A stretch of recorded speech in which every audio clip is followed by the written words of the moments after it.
The Premier League is back. Farewell international football. You brought us some smiles. With Italy having to go to the playoffs, you made most of us in here happy. By most of us, I mean me. But the big boy's back. The English Premier League, the one that we're waiting for. All our teams are back in action with some absolute blockbusters. It's going to be intense. It's going to be fast. It's going to be action-packed. But we are ready to go. My name's Scott, and I'm joined by my man RJ and Robbie down there, who's joining us from lovely Mollymook in his makeshift studio. Robbie, how are you? Mate, I'm vibing. It's just the start of my 4-day long weekend. Pumped for the Premier League, pumped for everything, pumped for tonight. Let's get into it. That's in. RJ, how are you, my friend? Oh, buzzing, mate. Who cares about Italy, mate? Let's take a moment to appreciate Malta scored during the international break. Not only did they score, but they only lost by 6-0 and 7-1, whatever it was, respectively. So big up to the mighty Maltesers. I'll say to you what I said on Twitter, and generally the court of public opinion was with me. If as an Italian football fan, you are having to use Malta to deflect attention from your failures. Who said I was happy, mate? I'm not happy. I'm just going to say that I actually pity you at this point. So, it's over, mate. It's over. Let's look forward to the Premier League. Let's go, boys. Let's go. Exactly. Let's pump up the Premier League. This is what we're here. And look who's joined us already. We've already got a bumper crew lined up. We've got Ben in the house, my fellow Chelsea brother. We've got the Chelsea perspective here. Good to see you, legend. We have Tom from the United Pubcast. Always a pleasure to have the very reasonable Manchester United fan. And as you can see, Rob there pointing to the New South Wales banner. We got my man Dan in the house. Good to see you, legend. Hopefully I'm still winning on the tips so far. We got Shano, keen for the weekend. Obviously, Eddie Howe in the hot seat. We're definitely going to be touching on that. And we've also got Declared, our number one, of course. And we've also got Alex here. Scott, very popular with you, of course. Up the mighty Spurs, not, by the way. But look, boys, cracking round. Let's not muck around too much. But before we get into any of the good stuff, of course, welcome to another fellow Spurs faithful here. Martin, good to see you in the house. Please smash the like button, share with your friends. If you're new to the channel for the first time, subscribe, as it does help us reach a wider audience. But as you know, we've got some very big games lined up in the return of match week 12 in the Premier League. We'll save the bumper clash, the Gunners versus the Reds at Anfield, towards the latter part of the segment, because I really want to pick Scott's brains and obviously bring in Rob in the loop here. But let's kick off the first one, which is my boys here, Leicester versus Chelsea at the King Power on Saturday night, 11:30 our time here in Sydney. I will kick things off just to share my thoughts as a blue, the right blue that is. What I will say is, before the international break came around, we had a disappointing 1-1 draw against Burnley. And Scott called it a little bit out of spite, but a little bit tongue-in-cheek, but got it right in the end. Disappointing result. Performance actually was quite good, but now we've had the international break. We've got the likes of Lukaku, who seems fit and hopefully ready to play. But also, I understand that we haven't got too many injury concerns on that front to be worried about. Whereas Leicester, we know that on their day, they are a team to be feared because we know the quality they bring. I am concerned about Brendan Rodgers and where his head's currently at, because I'm not a betting person by trade, but I think that he's a good shout for going at United. I know that Robbie will tell me that there's Zidane and there's a few others in the hot seat, but I reckon he's not too far off being there, and that distraction could be quite important for Chelsea to capitalise on. So in the end, I do think that given the fact Leicester's backline has shipped in a few too many goals this season, and with the way that we've been playing, despite that banana slip up against Burnley, we should be able to get the job done. And I'm going to lock in, because it's at King Power, I'm going to go with a 2-1 win in the end. How about yourself, Robbie? What do you think about this game? Yes, first question I want to ask you, is Lukaku available, yes or no? Well, he's been in training, and I haven't read the latest reports on the Fifth Stand app, but perhaps someone in the chat can confirm either way, because I've just been writing a little bit of a post-monthly article, but I believe he is ready. I'm not sure if he'll be starting, though, but happy to be corrected. So that hopefully that answers your question. Look, I think Chelsea are just going to jump straight back out of the blocks again. I think they're going to, there's going to be no interruptions, no international break from now till March. So, if they can put a run on from here on, I think this is a good, from here till Christmas, if they can get a bit of a buffer on the rest of the league, it'll be an up for them. So, yeah, I think they're actually going to maybe do this a little bit more easy. Not easy, but a little bit more comfortable. I'll take easy, Rob. I'll take easy, mate. If you're feeling it, I'm feeling it. 3-1 to the Blues, mate. The Scotty? Chelsea Blues. Chelsea Blues. Scott? Look, for me, all banter aside, Chelsea, obviously, competition leaders. So to say that they haven't looked brilliant is probably going to sound a bit stupid, but that's exactly what I am going to say. 100% agree with you. Yep. They haven't looked brilliant, and I'm not convinced that Lukaku coming back is going to completely revolutionise their attack, because even before his injury, his goals had dried up. Now, you all know I'm a massive fan of Big Rom Lukaku, but he's not going to play Pablo Mari every week. So he needs to come in and he needs to start smashing some goals, because I know that price tags can put unfair expectations on a player, but he came in with that price tag. And I know that the Chelsea fans, a lot of Chelsea fans didn't want Rom back. And there are a lot like RJ I know and myself, not that I'm a Chelsea fan, who respect what he brings to the table. So it's going to come down to him. If he comes back fit and firing, I'm going with a Chelsea win, but I think it'll be tight. I'm going with Chelsea 1-0. If Rom comes off the bench, I think I like how Kai Havertz in that false nine. I think he plays it quite well. So if he's been very on and off for us lately, I'd say. Yeah. Him and Hakim Ziyech have been sort of filling in for the likes of Werner and Lukaku, but he's shown glimpses, I'd say, and he has been. The problem with someone like Kai is he's a bit of a victim of his own versatility. He can play in the right wing. He can play in a number 10. He can drop deep to a number 8. He can play in a number 9, clearly. So the thing for him is he is fluid, and we do look more fluid in attack without Rom, but that fluid doesn't always necessarily mean you look better, because he's more of a target player. For me, the key doesn't lie so much in Romelu being available. It really depends more on how effective our wing-backs are going to be, because they've been the difference maker. Reece James, the real RJ, as I like to call him, and Ben Chilwell, they've been pivotal for us. And as long as the midfield pair here, who I'm going to keep a close eye on, if it's going to be Loftus-Cheek, if Kante is going to be back into the fold, they're the sort of decisions that are going to really help us determine if we win the arm wrestle, because Leicester's got a really strong midfield, and we can't forget that as well. And the pace of Vardy on the counter, we've just got to keep our eyes open for that. So I don't think it's definitely going to be a cut and dry result. But look, the form book's there for a reason, and it is what it is.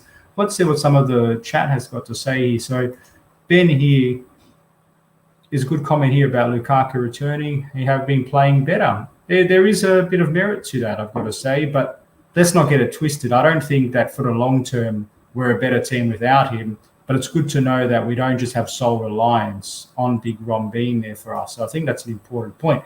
But let's move on to the next game, shall we? And Robbie, I think you know where I'm going with this one. We've got a big clash between the United boys, Ollie's sinking ship versus Watford.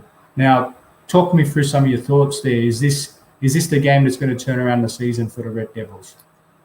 I'm not going to say it's going to turn around the season, but I definitely think it's an opportunity with Watford to start after the international break with a bit of positivity, considering we've been stuck in the mud for the past month.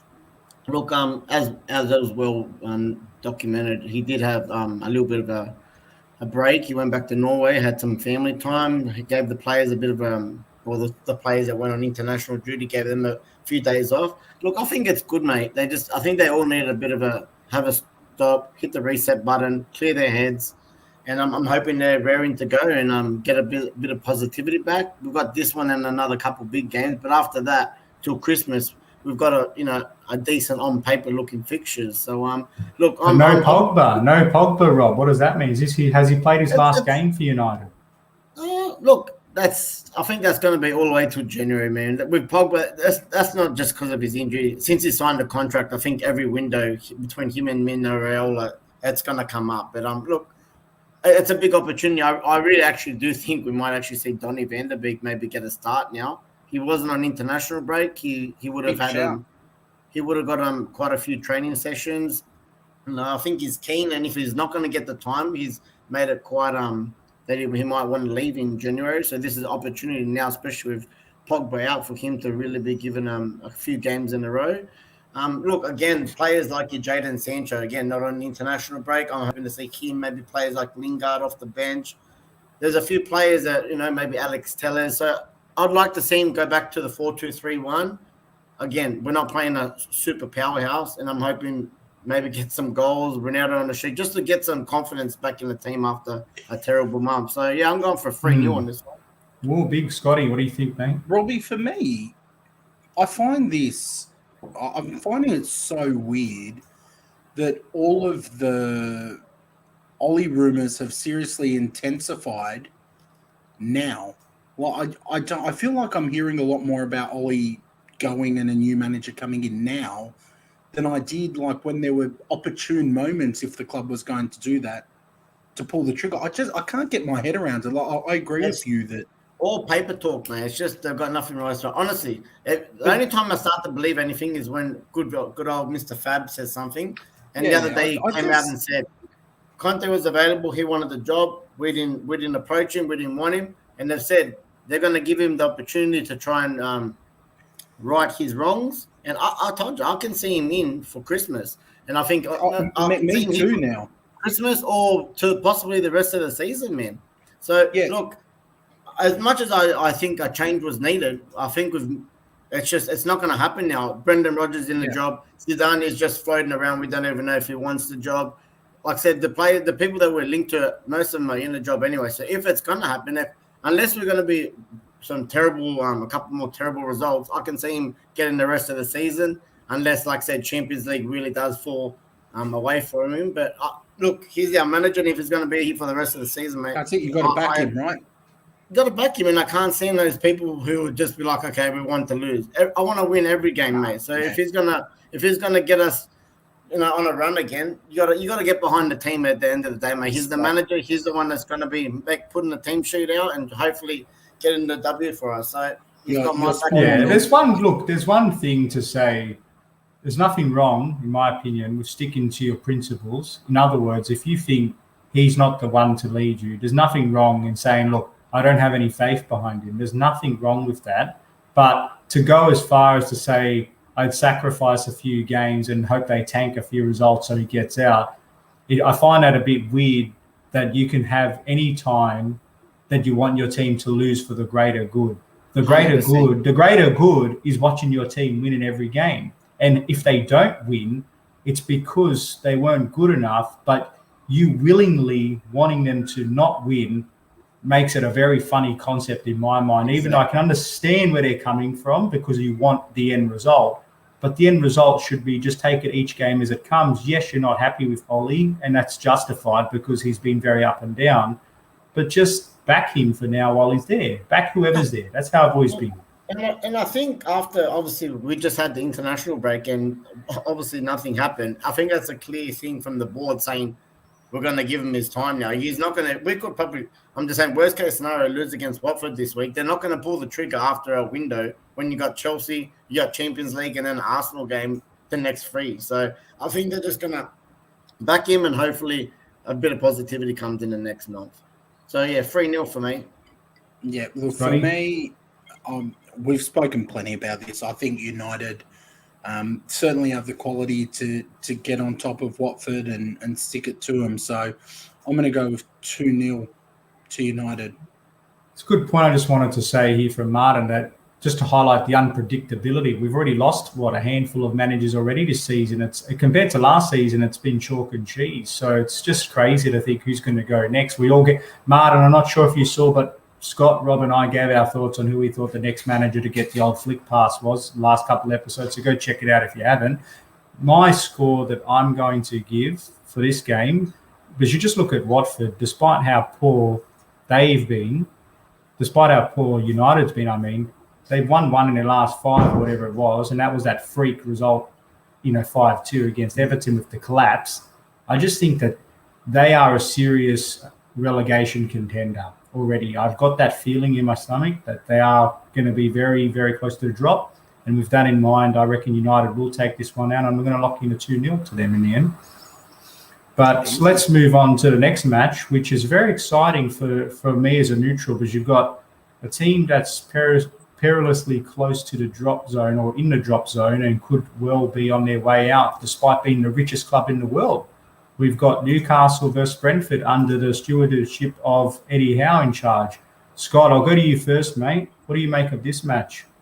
I'm really, really intrigued to see how this goes. I actually think Eddie Howe is a good fit for Newcastle at this point in time with the squad they have. If I'm the new ownership group, do I think he's the man that eventually somewhere down the line I entrust hundreds of millions of pounds to? No. But at the moment with the squad they've got and the fact that I think they'll be somewhat active in January, considering January is pretty quiet. But I can't wait to see how he lines up. I'm expecting him to be a little bit more positive. His Brentford team didn't sit back and play the anti-football that you see from a lot of teams that come up from the Championship. They had an identity. They played what I would call calm attacking football. By calm attacking football, I mean decent build-up. It wasn't the rock and roll football of Liverpool, but they play their passes nicely. They keep their shape, and there are some clever runners that will hopefully feed off some creativity. To me, it comes down to that creativity for Newcastle. I just don't see there being enough outside of St. Maximin to create enough chances for them. But it'll be interesting to see how they start. I actually think they'll beat Brentford with the new manager bounce. I'm going with 2-1 to Newcastle. You're on mute, Rog. You're on mute, mate. Yeah, no, I was just talking to myself. No, in all seriousness, I was going to say, do you think, Rob, is Scott on the money there with his sentiments, the new manager bounce and the whole Newcastle lack of creativity, or is he a bit far off there? What do you think? Well, I think it's well documented since the takeover. I haven't tipped Newcastle to win the game yet, and I'm actually going to give them. I think they might get this little bit of a bounce, but I think it's more. It's going to come down to they have to get a win nearly now, because if they don't win this game, I think Arsenal's next, and then they're just it's gonna keep getting closer. Huh? They're not winning that one. Well, exactly. They have to get a win sooner or later. And like I said, I've liked Brentford this year. They haven't been in the greatest form of late, but I think especially at home with a new manager bounce, I think this is nearly a must-win for them.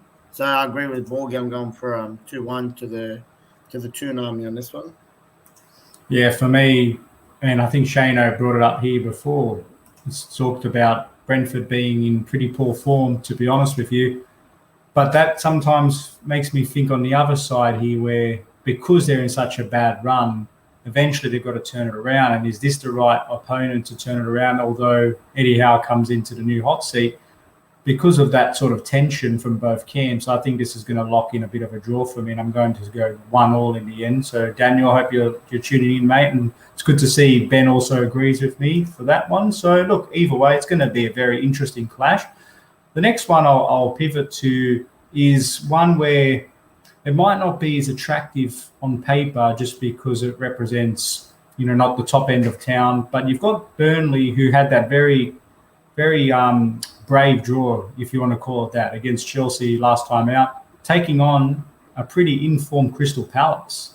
Now, I know we've all been very complimentary of what Vieira's doing at Palace, but what do you think, Robbie? Because that Burnley, do you think this is going to be a bit of a banana skin for Crystal Palace, or does the good times keep rolling for them? Is this Turf Moor or? Yeah. Yes. Turf Moor. They're always hard to beat at Turf Moor, Burnley. Look, again, like you just said, with Vieira ball has definitely been working in the last month. Bit of form, they're firing all cylinders. But yeah, look, the good old 4-4-2 at Burnley is always hard to break down, and they do like to long ball FC, like to hit the ball to hard up top to their strikers, and always great on set pieces. I might sit on the fence for this one, boys. I might go for a 1-1. Oh, for me, I have to agree with Robbie, and I don't like doing that. 1-1 for me as well. I think that's going to be the scoreline. Burnley will make it tough, but Palace have looked good. I'm expecting Conor Gallagher to do quite well. Make sure as well that we do smash those likes. Let's get it into double digits. We're not into double digits just yet, but let's make sure we get there. Click that thumbs up. It doesn't cost you anything, but it does help us to get the stream seen. So, and I might get Ollie a 5-year contract extension. So come on, guys, you know what to do. Thumbs up to extend Ollie's contract. Definitely. It's going to go to 7,000. You guys are playing it safe, and I understand why, because Burnley and their very stiff resistance at home.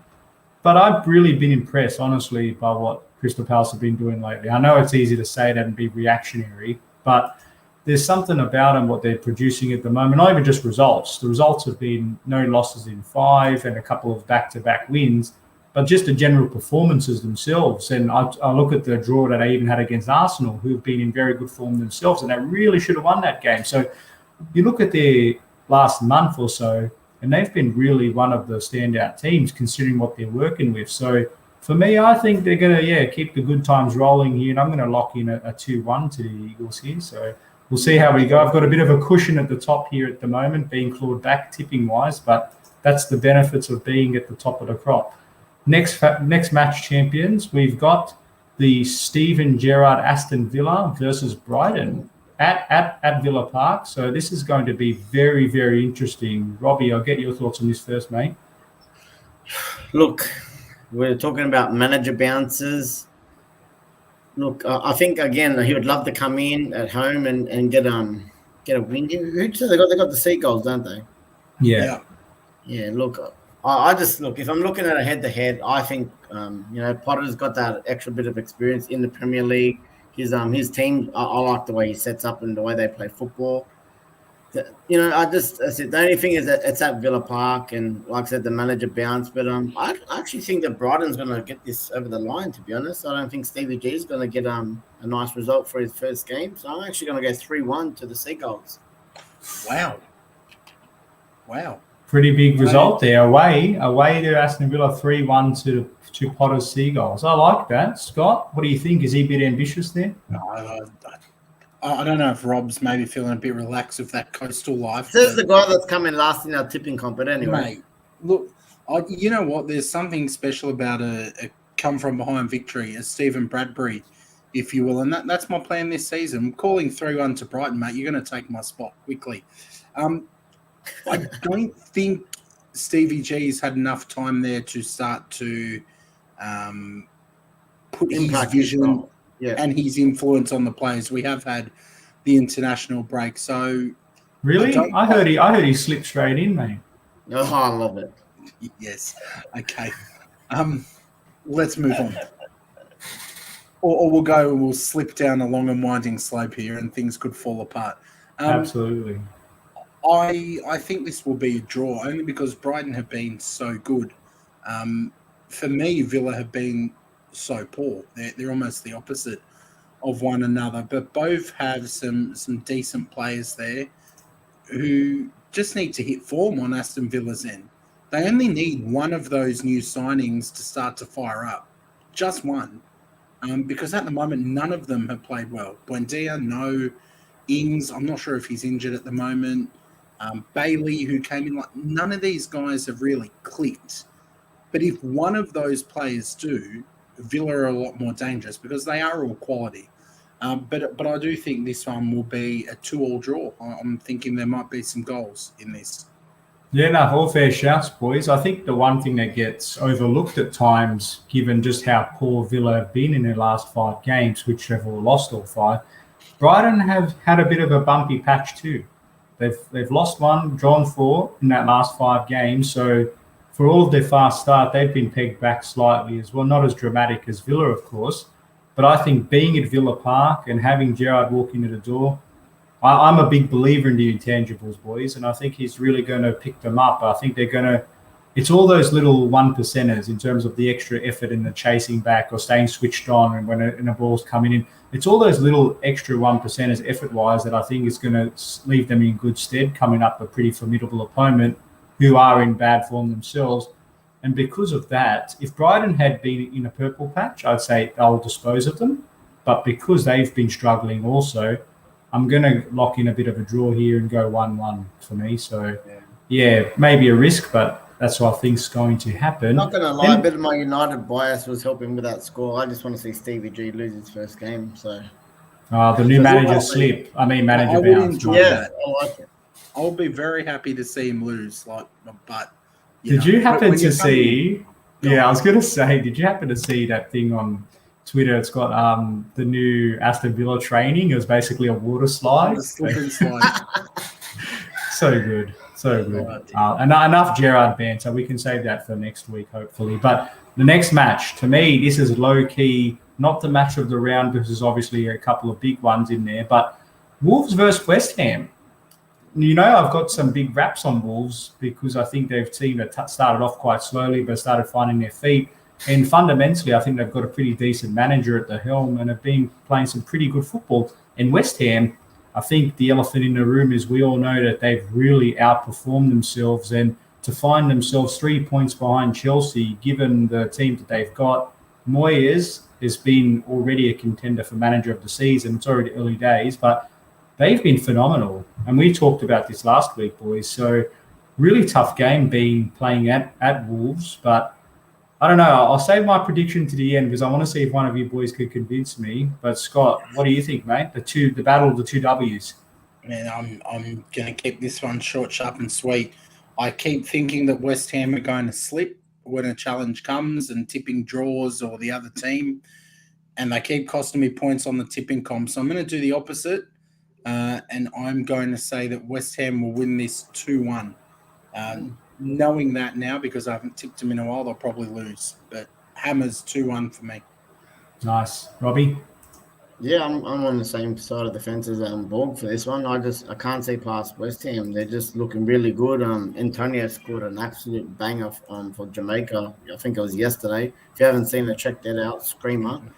I just like them all over the park, man. Like I said, Declan Rice so important for him.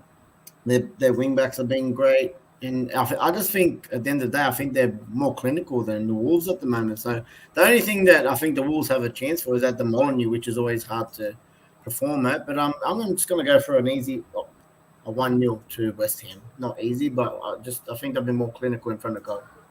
Yeah, I hear you. And you've got to remember as well, last time out, Palace did Wolves 2-0 and Wolves did get a good win over Everton 2-1, but they've been a little bit up and down despite playing pretty well. And West Ham not only have been playing well, but been converting them good performances into important results.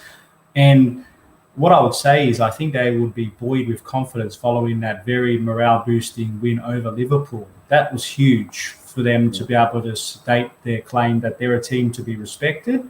And you mentioned the likes of Rice and the wing-backs have been fantastic, and Antonio, but even guys like Kurt Zuma have come in, Thomas Suchek. Yep. Like these players, even he's getting guys like Fornals and that to really, again, and Bowen to really outperform themselves. So, yeah, Moyes has done a great job. And with that, I think the good times will keep rolling with the Hammers. I'll lock in a 2-1 to them also, boys. Next one, we'll keep this short, sharp, and sweet. We've got the cellar dwellers Norwich, who also have a new manager at the helm, Dean Smith, who didn't quite make it to the unemployment queue, leading the new era for the Canaries against the Saints. So, going to be a very good match, this one. 6-point up, no doubt. Robbie, thoughts?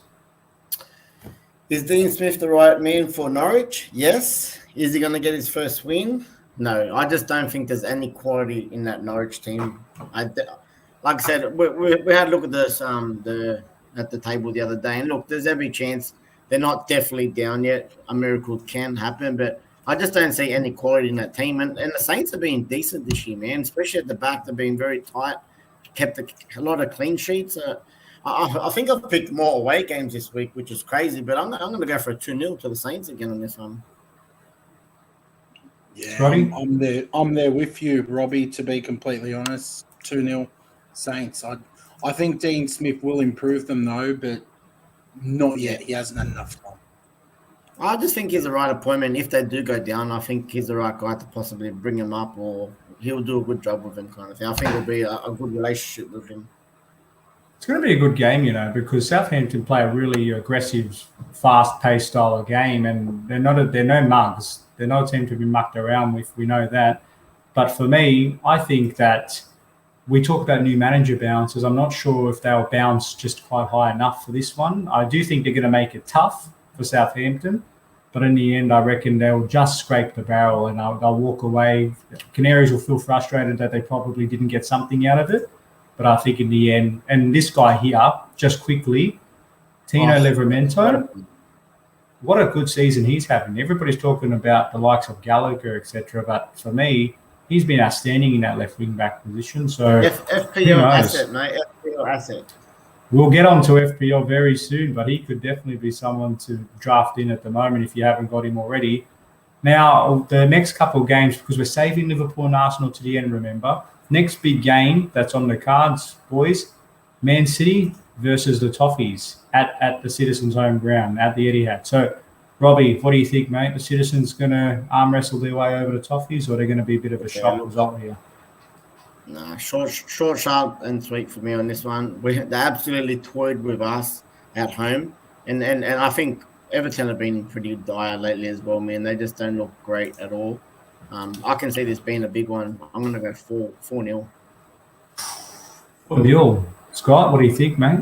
Yep. I really think that the heat's going to start heating up on Benitez as well if they do get a bit something. Well, I said he's next to go, boys. I said it. I've got a feeling. Scott, what do you reckon, mate? I'm with Robbie, but not quite at 4-0. I think 3-0.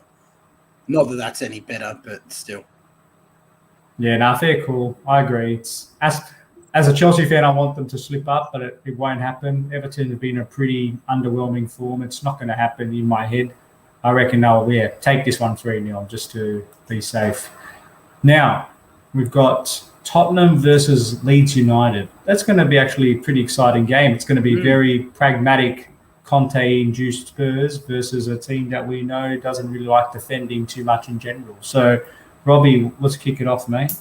Leeds going to have a chance here, or is Conte going to commence his charge? Look, boys, I think everyone's going to know it's, I'm going to have a bit of a soft spot for Conte all season. I'm definitely going to be keeping an eye on him. Look, I think that he's the real deal, man. I think he's going to get a tune out of this Spurs team. I think his first home Premier League game, I think the crowd will be bouncing. I think they'll be excited with the appointment.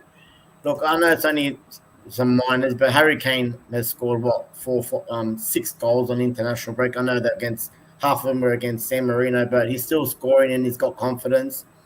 The big loss was the centre-back, Romero. He got an injury for Argentina, so that's definitely a downer for him.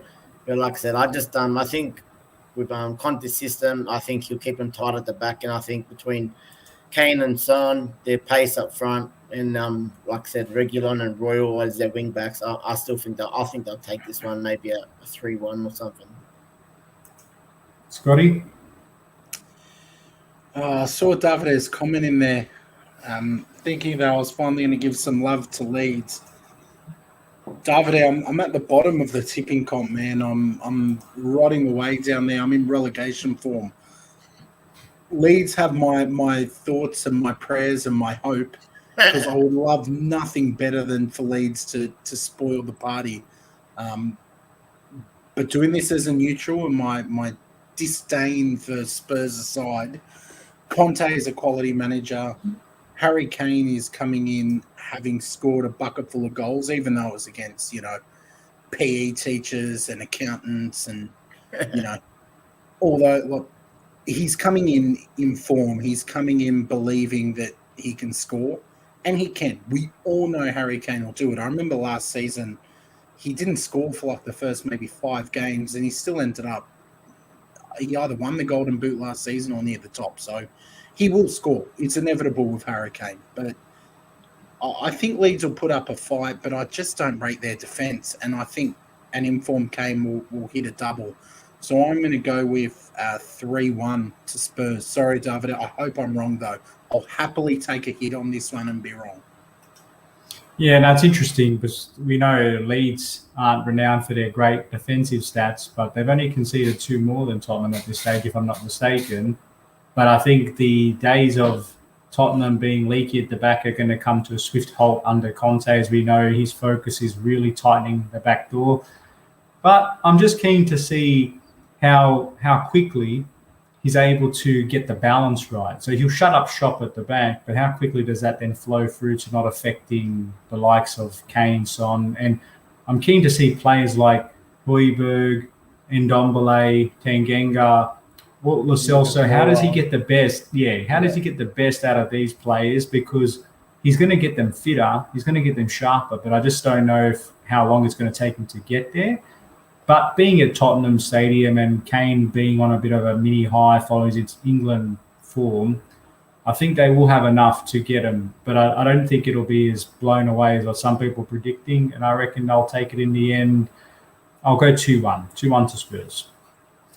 But the game of the round, and apologies if I've mistaken anyone that I've missed inadvertently. Daniel, you're very good at this. Correct me if I'm wrong. But the Anfield Blockbuster, the injury-ravaged Reds host the in-form, arguably the form team of the competition at the moment, the high-flying Arsenal. Scott, are Arsenal going to beat the Liverpool B team this weekend? What do you think? Look, to me, I don't necessarily know if I'd even say B team. We don't know if Sadio Mane's out, but he started on the bench against United in that route, didn't he? Robbie, do you remember? Yeah. So, I mean, Mane being out, he didn't start against United. It wasn't a B team that did that. Let's go for their injury list. Yeah, have you got their injury list in front of you? I don't have it all there, but I know Robertson is someone who's meant to be out. But Robertson's out, but Simicast will come in, who I think is just as good. Yeah. Look, that's right. Go on. They've got some players out. Who else? I think Henderson. I think they've got Robertson, Gomez, Jones, Milner, Henderson, Cater, Elliott long term, Firmino, Hughes, and Mane maybe. So I was stirring you up about the B team, but it's obviously some very decent players going to be there. Time to strike, mate. We're not going to get a better time to play Liverpool except during the African Cup of Nations when Mo Salah isn't there. So it'll be tight. We saw what they did to Manchester United not long ago, and we've seen that when Mo Salah comes to play football, he's going to play football. So to me, it's going to be such an intriguing clash. Arsenal-Liverpool always is. It's always a great clash, but I'm feeling confident. Famous last words, don't clip it. I'm feeling confident in thinking that we could pinch this only because of the disruption with all the injuries that they've got. I think we'll be able to contain Mo Salah. If I have to compliment anything about Arsenal, it's been the defence. So Ramsdale's on form. Gabriel and Ben White have looked brilliant. And neither of those two is a slow centre-back. They've both got, in defensive terms, a bit of pace. So they should be able to keep up with Liverpool's rock and roll football. I think we're in a good place. And if we can go and get a result against Liverpool, I think that shuts a lot of people up as well. Like we cement our position as one of the form teams of the comp and as genuine European contenders. So I think we're benefiting from no European football. I think Mikel Arteta's blueprint is starting to take shape, and we've got the players in there who are doing what they have to do. I just hope he doesn't overthink the match. Yeah, he does this sometimes. Like a match comes and he wants to be too clever. And you think you play a 3 or 4 at the back, Scott? Tough call. I think we'll go a 4 though. I think we'll go a 4, but I just don't know. We're not going to be able to sit back and defend against Liverpool too deeply. So I think we'll play back 4, and if Arteta keeps the lineup the same, I think we can beat them 2-1.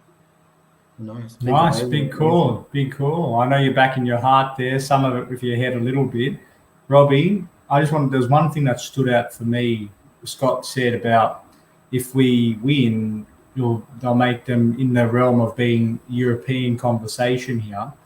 Do you think this game has that much weight on it, considering the stage of the season, but also, let's face it, they're not versing the star-studded Liverpool, like the one that, in the normal times, if they beat the best version of them, it's a different conversation. But do they still get respect nonetheless? What do you think?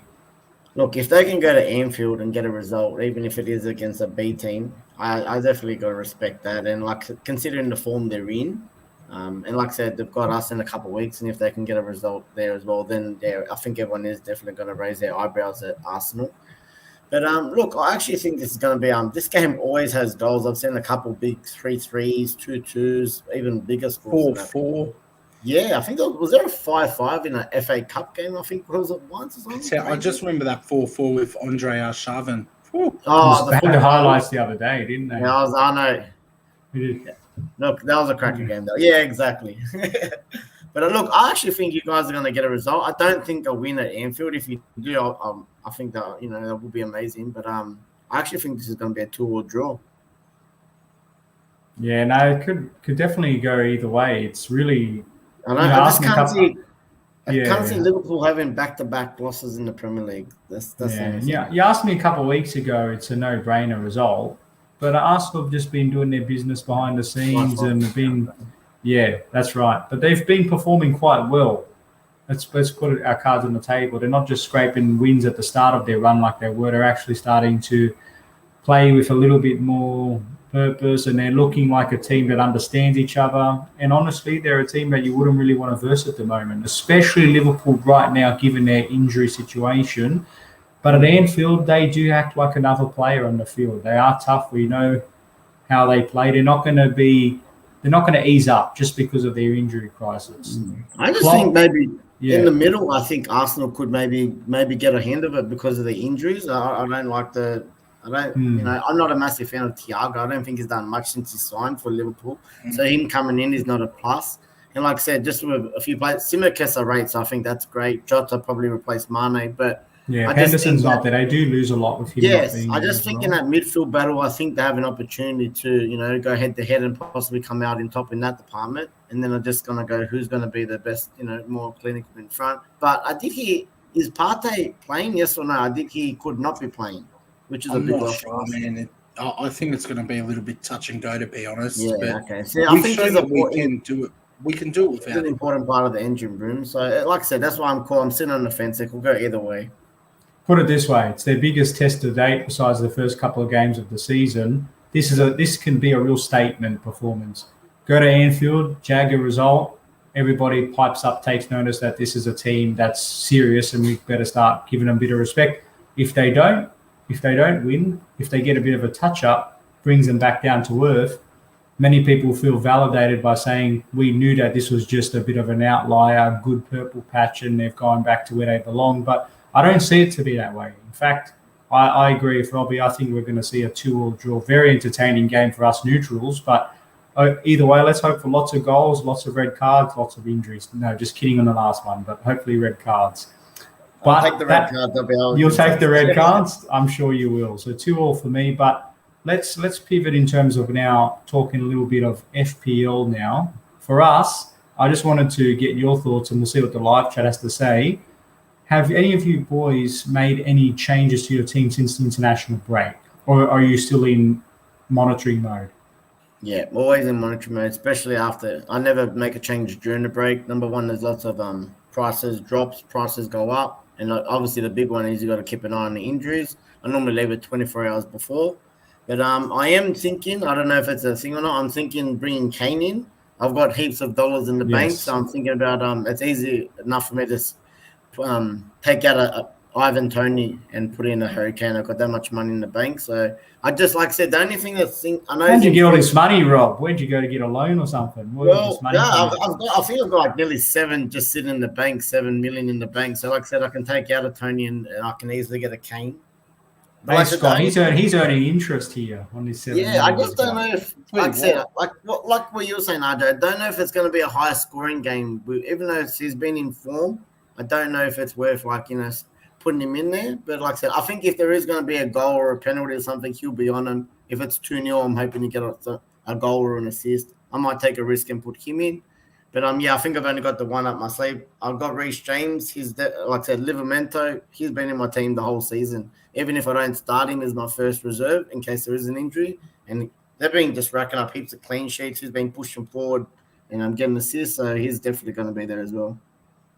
Yeah, for me, I've chucked in Reece James, Chelsea's best striker. So I've thrown him in. I had Harry Kane from the round before the international break. I'm contemplating playing my triple captain on Harry Kane this week. We're going to have no chips by Christmas. That's all right. Look, as long as I have points, I'll take them. But I'm contemplating it. I haven't done it yet. I just know that Leeds will concede goals, and he's in form. He's confident. It's an option I'm weighing up. Triple captain on Kane this week, or do I save it for Mo Salah? I don't know yet. That's the thing. That's my only question I don't have answered yet. I don't know who I'm putting the armband on this week, and because, like I said, Salah's got Arsenal, and I think he's not going to get a clean sheet. Look, he's always good enough for a goal and stuff, but I just don't know if that's the right game to put on. But look, I took him. The only game I took him off on was against United this season. I think he got 2 goals and an assist or something. So anything can happen. Absolutely. I'm looking at my team at the moment. Been doing pretty well climbing up the ladder, as you might have seen. But they reckon Livramento's 75% chance of playing because he's got a knock. But I don't think I want to change them just yet. I'm really happy with my back line because I've got both Chilwell and James. Had them for a few weeks now, and they've been our best strikers, like Scott mentioned with Reece James. The one I'm a little bit unsure of, and Scott, you're a bit biased here, so maybe I don't get your thoughts on it. I've got Smith Rowe in the team still. Robbie, what do you think? Obviously, Robbie, what do you think? Look, I had him in my team before they hit form, and then I took him out, and then they hit form. So look, I think he's a fair shout for his price. He's a bit of a fox in the box lately. He's in the right place at the right time. He's scoring goals. He's getting assists. Again, it's Liverpool this week, which is definitely be in the red zone for it. But anything can happen. I think for the money, it's worth a fair shout to keep him in there. Yeah, no, fair call. Yeah, for me, I'm just going to wait to the press conferences over the next couple of days and see who's in and who's out. And I think that would be my very non-expert recommendation. Just wait till you get those press conferences, ladies and gentlemen. But that's FPL. Tell us who you think your changes are going to be. But let's now move into the lighter segment of the show. Quickfire questions. We know you love them. We love them. Some of us come here prepared. Some of us, like me, make them up on the spot. Robbie's prepared. Fire away, legend. Well, I'm down the South Coast, boys. Fish and chips is on the menu. But since I'm talking about chips, plain salt or chicken salt? Which one is it? I'll go first. Chicken salt for me. Look, I'm going to cheat and have my own option. Chicken salt and Nando's peri-peri salt. Both at once. Why not have both? Look, for me, I hate chicken salt. I'm the type of person, if they don't ask me and they put chicken salt on, I'll be the person I'll be like, I want new chips because you didn't ask me if I want plain salt. I hate chicken salt, so it's plain all the way for me. Wow. And my second That's one, brutal. boys, if you're in a band, what instrument would you play? Probably the flute or the saxophone. Can you can play them, Scott, or? No. Didn't think so, mate. I think you've watched American Pie too much, mate. But for me, I would probably say I'd play the drums, just so I can bang something. I'm going crazy here. I used to really like Guitar Hero. Yes, we did. I know my uncle's in the chat, Alex. His son, my cousin, is a phenomenal guitar player. So I probably would have liked the guitar, but my cousin was too good at it that I just kind of gave up. I felt awful. So flute or guitar? Flute or guitar. Look, I like a bit of the saxophone, mate. I like a bit of the good old sax, and I can't say no to the drums as well, mate. So drumming and saxon. What can I say, mate? That's just hilarious. Probably nothing more. I think. Scotty, boys, for me, the problem is that I had these in my head. I literally had the two, and as soon as I just said, all right, me, I lost them both. But I think I've got it back. We may have asked this one way back when we first started, but I'm going to reuse it. It's an oldie but a goodie. Who is your starter Pokemon? Squirtle, Charmander, Bulbasaur? Charmander. Bulbasaur. Squirtle. Isn't that There you interesting, go. boys? Isn't that interesting? All unique. Okay. My next one would probably be, I know we're all pretty good in the kitchen, all of us boys. We're all good cooks. What's your one dish? If you had your favorite soccer player coming over, or royalty, or Ariana Grande, so someone pretty important, and you had to cook them dinner, what would you be cooking them for dinner? What's your go-to chef special? Look, I'll go all out on the seafood, boys. I do it quite often if I have some good mates over or want a good feed. It's going to be like your scallops, it's going to be your prawns, and then probably a bit of a marinara. I better write this one down. Next time I want that, mate, when I come over. That's it. Seafood, just a seafood buffet. I like a bit of everything, mate. All the seafood. Nice. RJ? Well, you know I'm the ragu king in the room, but for me, look, that's too easy of an answer. I'm going to just go barbecue, man. Anything meat, chicken, pork, the like. I just love anything barbecue. You know, I can do that pretty good as well, except for when our good mate tries to burn down our house when he tried to use my barbecue one. So we'll save that for another stream. But Scott? Look, for me, I don't mind my pastas. I'll probably do a nice tortellini boscaiola for them. No cream. Extra cream. Boscaiola. I love some of these answers. I like Martin's spag bowl, toasted sangers from Davide. Toasted sangers. We've got some Chef Ramsay's. Here we go. Ben's got a good one in there. What's Ben said? Chicken pesto pasta. Oh, nice. That sounds beautiful. Nice choice, Ben. Boys. Beautiful. I had a nice pasta broccoli with walnuts and chili today, by the way. Try that. I'd recommend it. Sorry, Scott, go on, mate. Boys, we are back. Premier League's back. The Thursday night preview show is done. We've locked in our predictions. If you're watching this back on a replay, chuck your predictions in the comments as well. We always love to see them. It's great. If we have anyone on here watching back that wants to play some pro clubs with us, we do have the IFT Podcast Pro Clubs team. Let's just say there's no trials to get into this team. We're not very selective with our current form. So if you are on a PS5 and you'd like to have a hit, let us know. We'd love to have you in there. RJ, did we forget your quick fires? Yeah, but I've got one. I'll keep it football related. Just very quickly. A free kick that you love that's scored by someone that's not from your team.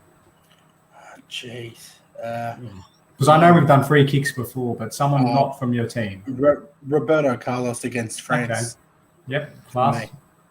Buy me some time, RJ. I'm trying to find Okay, it. for me... I've got it. Yeah, go. 2014 World Cup, David Luiz. I love that free kick, man. Oh, Arsenal. I think it was against Colombia in the quarterfinal, I think it was. For me, more recent memories, it's a bit of recency bias, probably Messi versus Liverpool at the Nou Camp. It was just textbook top corner. But I just thought that one was fresh for me, so we'll lock that one in.